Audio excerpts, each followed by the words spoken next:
Welcome to my July reading wrap up. Whoa! I read, I don't know, several books. I actually don't really know how many. We'll just get into it and talk about things. Oh yeah, and here's my, this is chat. I'm not trying to move chat. Sorry, chat. This is my rating system, just in case you wanted to see it again. Didn't think I would ever rate anything at 1.5, but I might now. I think I might. All right. So let's go here. Yeah, so I'm not going to talk too much about this one because I have like an entire VOD dedicated to my Manhwa book club discussion on My Royal Awakening. It is a historical isekai by Dopamine. For a very quick synopsis of it, it's it's like an isekai, but don't let that dissuade you if you don't like isekais. It's actually like a pretty good spin on the genre, I thought, because it wasn't, I don't know, it wasn't your typical isekai. For one, it is more of a historical drama, like I just said. The main character was reborn into the body of royalty, like a grand prince, but Jinsong, that's the main character. Here. He is from the Joseon dynasty, and his life seems cushy and great until he realizes that his older brother is known as the most tyrannical kings from the Joseon dynasty, and Jin Sung knows that it's only a matter of time until his cushy life as a prince will quickly come to an end. So the reborn Jin Sung takes matters into his own hands, and to prevent his brother from becoming a tyrannical leader, he does like all sorts of stuff. The story was honestly really entertaining the whole way through. It was quite fun to see Jin Song utilize his modern knowledge into changing his fate and the fates of the people surrounding him. I genuinely recommend it. Honestly, it's rare that I'm so drawn into a historical drama like series, but I found myself really wanting to read more and more of this one. The art is really cute and colorful as well, which really helped, I think. There are also a lot of really lighthearted moments mixed with heavier moments, so it felt like just good pacing. And it wasn't just a historical retelling, some of it was just about his life. The only thing with this series is that there are 2 bonus chapters, like at the end, like the epilogue chapters, that kind of ruin the whole story for me. I honestly think just don't read the epilogue, and you will really like it. So that's why it's a 4 out of 5 star rating.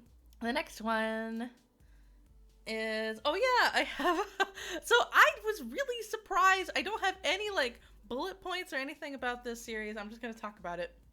This is Savor the Taste by Yunsan, with the art was done by Bibioshu or someone. Yeah. So this is a manhwa. It is also an isekai. It's like this girl, she got isekai'd into a world as the forgotten stepsister that was shipped away from the main castle and was just supposed to like live her life of poverty until she knows that she'll eventually just get beheaded along with the rest of her royal family when the other country like comes in and takes over. She knows it's going to happen, so her entire goal, because it's called Savor the Taste, is to just like make really tasty food until she gets murdered. Basically, she just wants to eat some good food until she gets murdered. But then she gets captured by this guy instead, and she, for some reason or another, she's allowed access to the kitchen. She makes him a meal, and he's like, oh my god, I can taste your food, and it tastes really good, because turns out he has a curse. He has been cursed by a witch, and that all the food that he eats tastes like rotting garbage, except for the food that she makes. And the series unfolds from there. Now, I liked the premise, and I liked it for a while, honestly. It was very cute. It was really fun. There's a lot of cooking, and I really like series and books and everything about cooking. But then it just ended. It was like, oh, and now all the problems are done and everyone is happy and happy, good ending. Yay, bye. It's like, what the fuck? What? It just made no sense. It was like everything was resolved in like 2 seconds. And I was like, oh, okay. I guess that's how it's done now. You hate cooking fiction makes you too hungry. That's understandable, actually. It makes me want to cook more rather than be more hungry, though. So I guess it's okay for me. So yeah, I didn't expect it to be on my July finished reading list, but it's a completed manhwa series. It's done. It's only like 50 chapters or so. I thought we were going to be opening up into an entire final arc that would take like 10 to 15, maybe even 20 chapters, but no. It was done in one chapter. One chapter, we're done. It just kind of ruined it for me. It did not savor the ending. It just was like, they may have savored the taste, but they did not savor the ending. All right. So that's Savor. I don't really recommend this one, but I recommend this one. Yeah. All right. So next, I read Black Sun by Rebecca Roanhorse. So I had to read something with a book and a title that had the word weather in it for my Buzzwordathon, which is where I pick books that have like the most common published words in titles, like for books for now. Hopefully that doesn't make any sense. I'm going to link the Buzzwordathon prompts in the VOD, the video for that, so you can watch that and understand. Anyway, I picked Black Sun. I needed a weather word, but sun works. I actually had read this book 2 years ago, and I made it like 50%, or I read like 50% of this book 2 years ago, and then I had to put it down. I thought that it was because I had to return it to the library because somebody else wanted it, and I was like, oh, I'll just get to it later. But I think it's because I was bored. now that I'm reflecting on the book. So Black Sun tells us a story about this pre-Columbian fantasy world that is nearing its yearly winter solstice.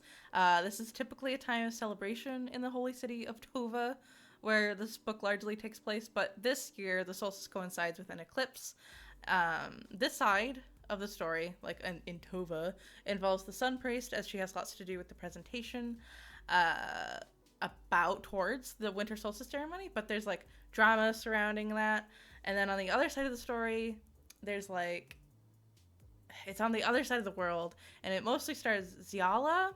She has this magical gift to control the seas with her voice, and as a result, she often works as a ship captain. She's tasked with taking a mysterious young blind man through the dangerous winter waters because he needs to get to Tova before the solstice happens. So the story unfolds from there, switching perspectives quite often, I think. So yeah. The setting and world building in this book is phenomenal, actually. It's super well thought out, and I really liked the world of this book.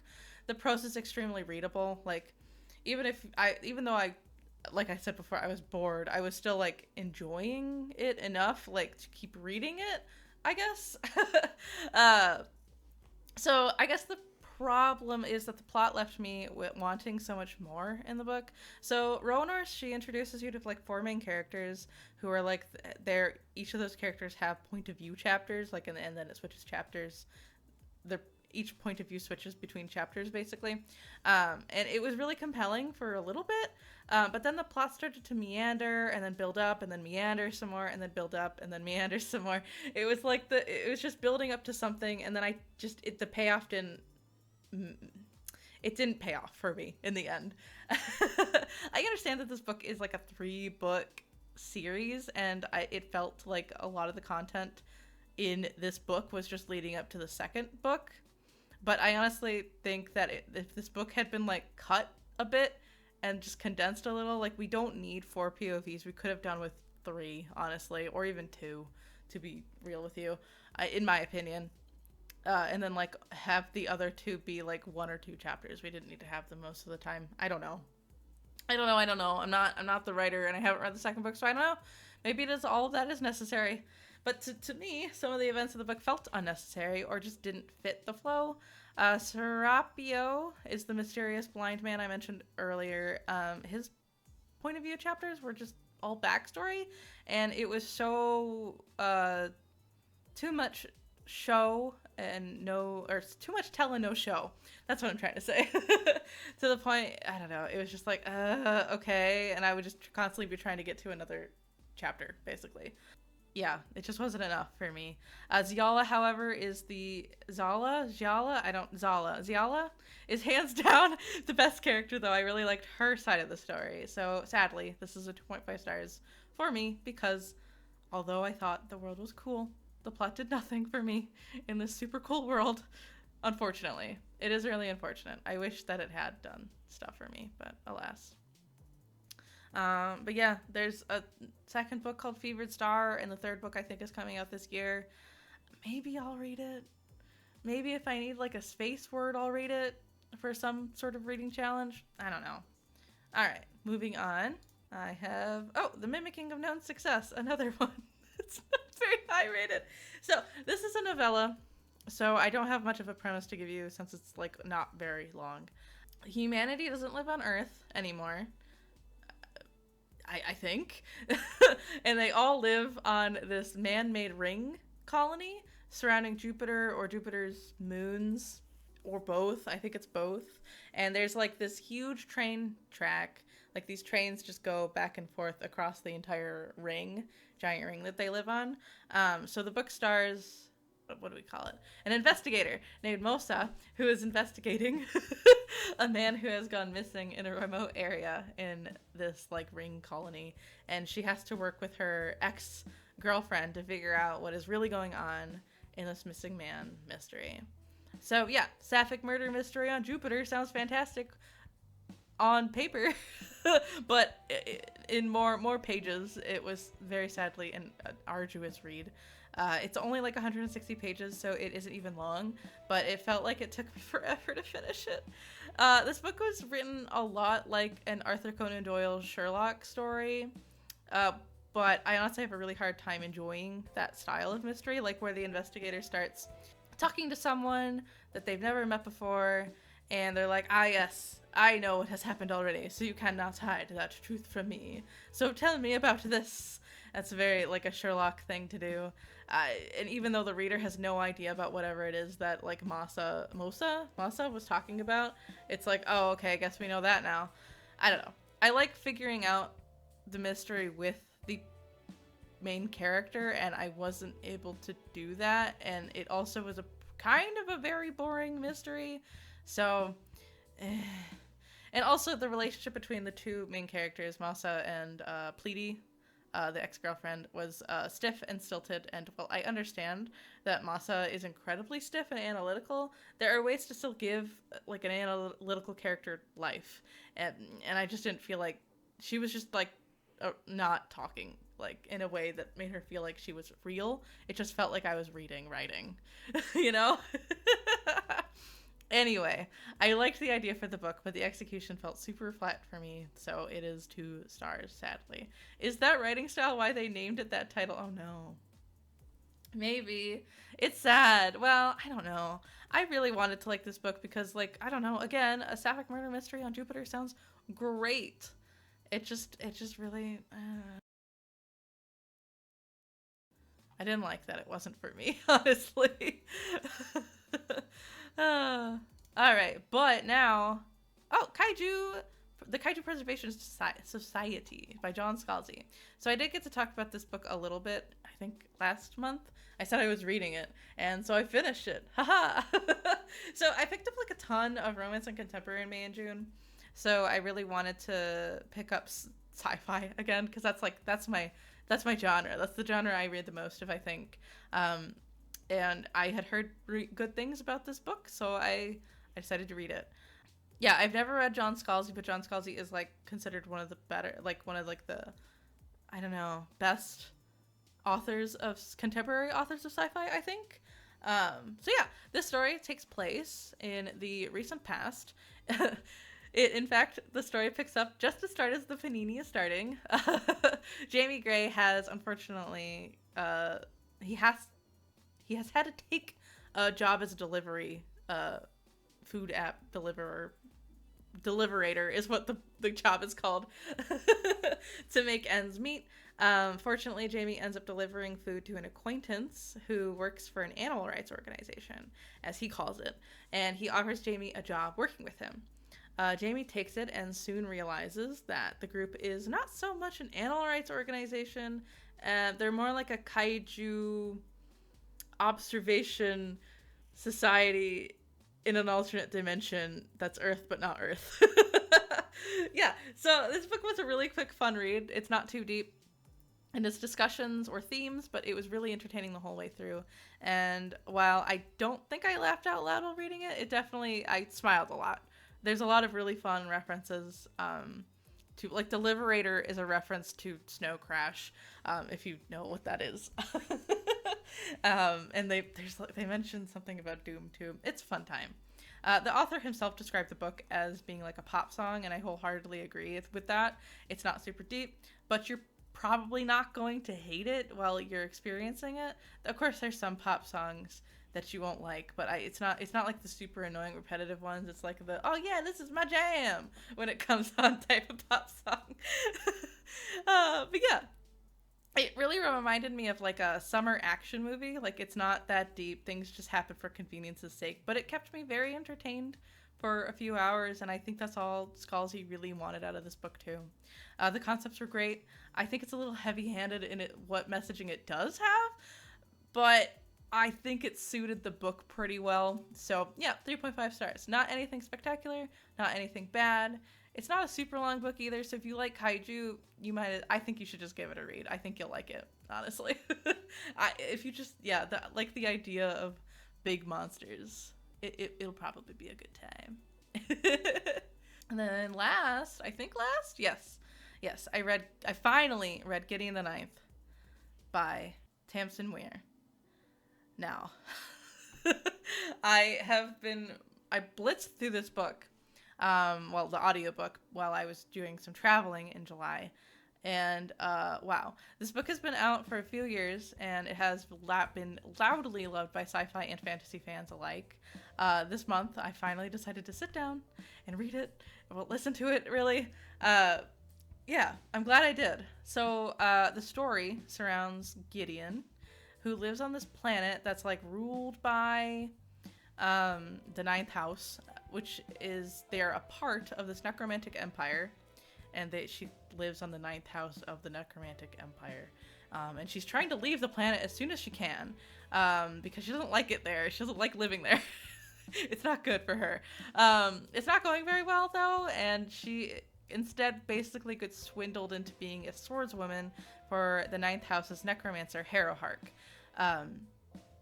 Yeah, they travel to a palace where Harrow is training to become a lictor, a more powerful necromancer, and the story gets crazier and crazier from there. Like, literally, this Charles Strauss's quote: "Lesbian necromancers explore a haunted Gothic palace in space.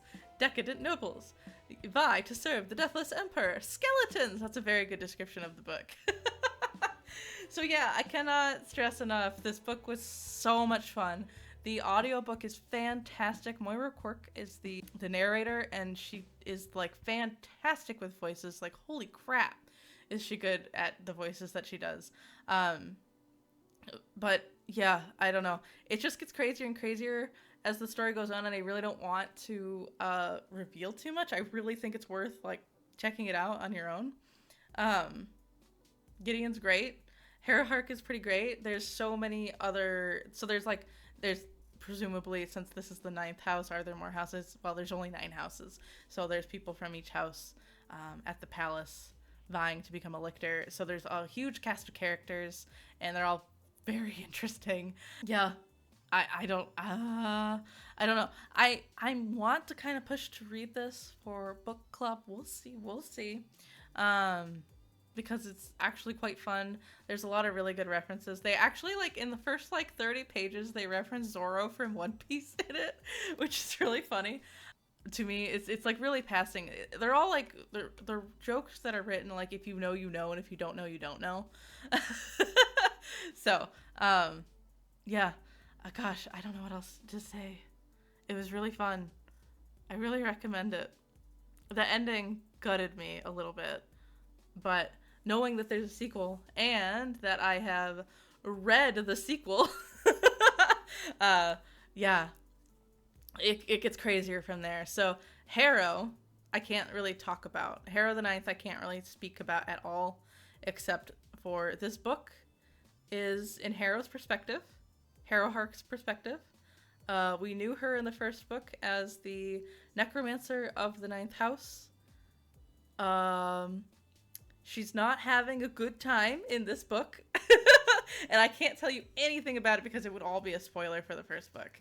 But yeah, something I found interesting that's not a spoiler is that this book, Harrow the Ninth, Gideon the Ninth, is written in like first person perspective like the whole way through.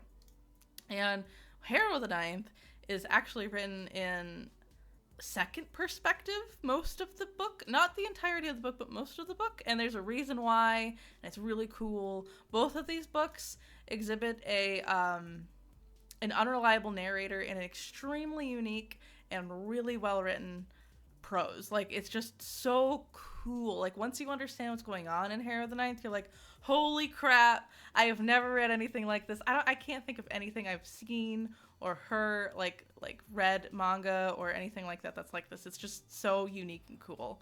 Harrow is great. Gideon is great. There's a third book out called Nona the Ninth, and I am currently listening to that one. So yeah, even though I had a lot of duds this month, Gideon and Harrow more than made up for it. It's great. Harrow the Ninth also has you're not gonna know it unless you read it, because they don't use this wording. It's not a spoiler. There's a nun pizza left beef joke in this book, and if you don't know that joke, you're not gonna know they're making a joke to it. But what the heck? It's great. I can't recommend it enough. The audiobooks are extremely long, but they are worth it. They are worth your time. For realsies. Oh my, I'm in the purple void now. I'm gonna move up here for a second. Wood-fired pizza? How's pizza gonna get a job now? I don't know. That's a good question. So that's it. Thank you very much for watching another reading wrap-up from Chip Starlick, your book-loving sea bunny slug, hopefully to become friend. Yeah, I'm well on my way to making my goal of reading 50 books in 2023. I know a lot of people in the booktuber sphere read a lot more than that, but to be honest, that 50 books is great for me, especially considering I also read visual novels in between my book reading, which are oftentimes the length of like your average trilogy, I think. But yeah, I'm still having fun reading. I hope you're having fun watching these. Look forward to the next one. I will have another visual novel review out sometime within the month of August. So if you're interested, look out for that. If you did like this video, feel free to hit that like button, and consider subscribing if you want to. Then my next video will appear in your feed, and that hopefully maybe and that would be nice. But if not, thank you just for watching this video, and I hope you have a good day wherever you are.